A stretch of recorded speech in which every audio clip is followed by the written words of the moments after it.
நிறைய உயிரணு ஹெல்த்தான விஷயங்கள் உயிரணுக்களுக்கும் ஆண்மைக்கும் நரம்புக்கும் ரொம்ப ஸ்ட்ராங்கானது. இந்த அடையை சாப்பிட்றவங்க கண்டிப்பாக ஆண்மை தன்மையோடு இருப்பாங்க. உயிரணுக்கள் அதிகமாகவும் மனையை சந்தோஷமாக வச்சுக்கலாம். வெளிப்படையாக சொல்லப்போனால் குழந்தை பிறக்கிறதுக்கு ஒரு அருமையான மூலிகை மருந்து தான் அதில் இருக்குது. இதெல்லாம் சேர்த்து சாப்பிடும்போது உயிரணுக்கள் கூடும். எல்லா பொருளுமே கலந்துருக்கீங்க. நானே எக்ஸிட்டாக பார்க்குறேன் சார். ஆமாம். நீங்கள் ஒரு டிஃப்ரெண்ட்டாக செய்கிறீங்க. சாப்பிட்றது உணவு வந்து பார்த்தீங்கன்னா மருந்தே உணவு. உணவே மருந்து சொல்லுவாங்க இல்லையா? வெங்காயம் தக்காளிலாம் என்ன சொல்கிறோம்? உணவுன்னு சொல்கிறோம். மருந்து. ஆமாம் சார். ஆமாம், அதனுடைய இதுதான். ஒன்று சாப்பிட்டாலே போதும் போல இருக்கு சார். ஒன்று சாப்பிட்டா இல்லை, இது நிறைய மூலிகைலாம் சேர்த்து சாப்பிடணும். பொதுவாக நம்ம அடையினாலே வந்து சில பேர் கேவுரு மாவில் வச்சு இது செஞ்சு சாப்பிடுவாங்க.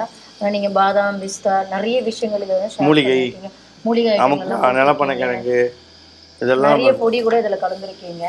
ஸோ இது எல்லாமே கலந்து சாப்பிட்றதுனால எல்லாருமே நன்மைன்னு சொல்கிறீங்களா? உயிரணுக்கள் அதிகமாகவும் குழந்தை பேரின்மைன்றவங்களுக்கு இந்த முருங்கைக்கீரை அதிகமாக சாப்பிட்றதாலையும் மூலிகை உணவுலாம் போட்டிருக்க பாருங்க. அமுக்கரா, பாதாம், பிஸ்தா, நெல்லிக்காய், முந்திரி, ஆமாம், இதெல்லாம் இருக்கிறதால அவங்களுக்கு வந்து அந்த ஆண்மை சக்தி கூடும். ஆண்மை அதிகமாகும் போது மனைவிட்ட அடிக்கடி சேரும் போது தானாக குழந்தை நிற்கும். அது அணுக்கள் குறைவாக இருந்தால் அது அணுக்களும் சரியாயிடும். அதுக்கு உண்டான மூலிகை வைத்தியம்.